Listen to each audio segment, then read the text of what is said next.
Mateo, 10 kabanata. Tinipon ni Jesus ang 12 alagad at binigyan sila ng kapangyarihang magpalayas ng masasamang espiritu at magpagaling ng lahat ng uri ng sakit at karamdaman. Ito ang mga pangalan ng 12 apostol. Una ay si Simon, na tinatawag ding Pedro, at si Andres na kanyang kapatid, sina Santiago at Juan na mga anak ni Zebedeo, si Felipe, si Bartolome, si Tomas, si Mateo na maniningil ng buwis, si Santiago na anak ni Alfeo, at si Tadeo, si Simon na makabayan, at si Judas Iscariote na nagkanulo kay Jesus. Ang 12 ito'y isinugo ni Jesus at kanyang pinagbilinan. Huwag kayong pupunta sa lugar ng mga Hintil o sa alinmang bayan ng mga Samaritano. Sa halip, hanapin ninyo ang mga nawawalang tupa ng sambahayan ng Israel. Humayo kayo't ipangaral na malapit nang dumating ang kaharian ng langit.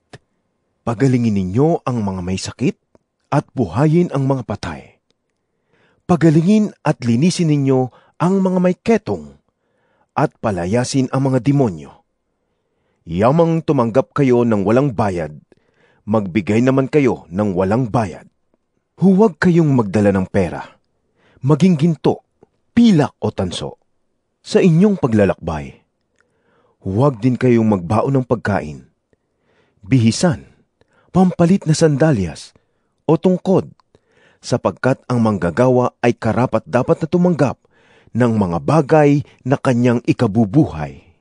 Saan mang bayan o nayon kayo dumating, humanap kayo ng taong karapat-dapat pakituluyan, at kayo ay tumuloy sa bahay niya habang kayo'y nasa lugar na iyon. Pagpasok ninyo sa bahay, sabihin ninyo, maghari nawa ang kapayapaan sa bahay na ito. Kung karapat-dapat ang mga nakatira doon, panatilihin ninyo sa kanila ang inyong pagpapala. Ngunit kung hindi, bawiin ninyo iyon. At kung ayaw kayong tanggapin o pakinggan sa isang tahanan o bayan, umalis kayo roon at ipagpag ninyo ang alikabok sa inyong mga paa. Tandaan ninyo, sa araw ng paghuhukom ay higit na mabigat ang parusang igagawad sa mga mamamayan ng bayang iyon kaysa sa parusang dinanas ng mga taga-Sodoma at taga-Gomora. Tingnan ninyo, isinusugo ko kayo na parang mga tupa sa gitna ng mga asong gubat. Kaya't maging matalino kayong gaya ng ahas at maamo na gaya ng kalapati. Mag-ingat kayo, sapagkat kayo'y dadakpin at isasakdal sa mga kataas-taasang kapulungan ng mga Hudyo. Hahagupitin kayo sa kanilang mga sinagoga. Dadalhin kayo sa mga gobernador at mga hari ng dahil sa pagsunod ninyo sa akin, upang magpatotoo sa kanila at sa mga Hintil. Kapag iniharap na kayo sa hukuman, huwag kayong mabahala kung ano ang inyong sasabihin o kung paano kayo magsasalita, sapagkat ipagkakaloob sa inyo sa oras na iyon ang inyong sasabihin. Hindi kayo ang magsasalita, kundi ang Espiritu ng inyong Ama ang magsasalita sa pamamagitan ninyo. Ipagkakanulo ng kapatid ang kanyang sariling kapatid upang ipapatay. Gayon din ang gagawin ng ama sa kanyang anak, at lalabanan ng mga anak ang kanilang mga magulang at ipapapatay ang mga ito. Kapopootan kayo ng lahat dahil sa pagsunod sa akin, ngunit ang mananatiling tapat hanggang wakas ang siyang maliligtas. Kapag inusig kayo sa isang bayan, tumakas kayo sa kasunod. Tandaan ninyo, bago ninyo mapuntahan ang lahat ng bayan ng Israel, darating na ang Anak ng Tao. Walang alagad na nakakahigit sa kanyang guro, at walang aliping nakakahigit sa kanyang Panginoon. Sapat nang matulad ang alagad sa kanyang guro, at ang alipin sa kanyang Panginoon. Kung ang ama ng sambahayan ay tinatawag nilang Beelzebul, lalo nang lalaitin nila ang kanyang mga kasambahay. Kaya huwag kayong matakot sa kanila.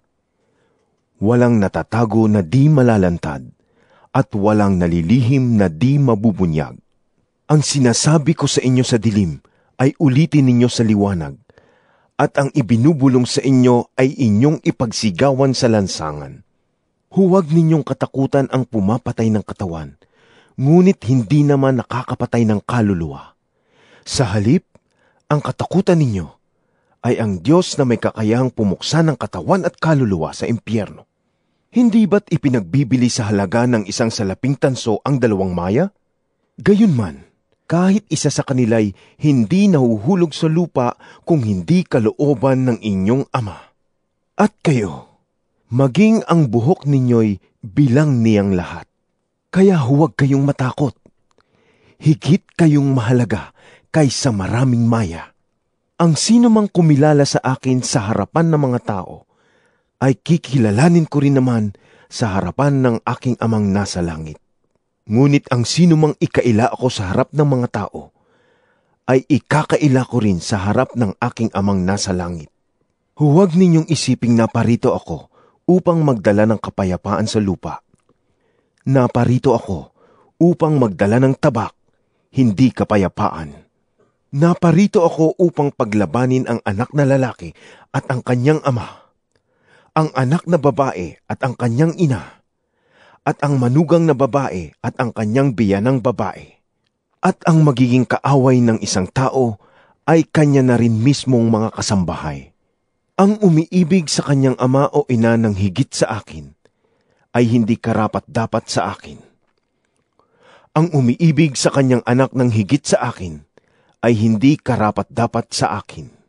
Ang hindi nagpapasa ng kanyang krus at hindi sumusunod sa akin ay hindi karapat-dapat sa akin. Ang nagsisikap magligtas ng kanyang buhay ay mawawala nito. Ngunit ang mawala ng kanyang buhay alang-alang sa akin ay magkakamit nito. Ang tumatanggap sa inyo ay tumatanggap sa akin, at ang tumatanggap sa akin ay tumatanggap sa nagsugo sa akin. Ang tumatanggap sa isang propeta dahil sa ito'y propeta ay tatanggap ng gantimpalang nauukol sa propeta. At ang tumatanggap sa isang taong matuwid dahil sa ito'y matuwid ay tatanggap ng gantimpalang nauukol sa taong matuwid. Tandaan ninyo, sino mang magbigay ng kahit isang basong malamig na tubig sa isa sa mga maliliit na ito dahil sa siya'y alagad ko, siya'y tiyak na tatanggap ng gantimpala.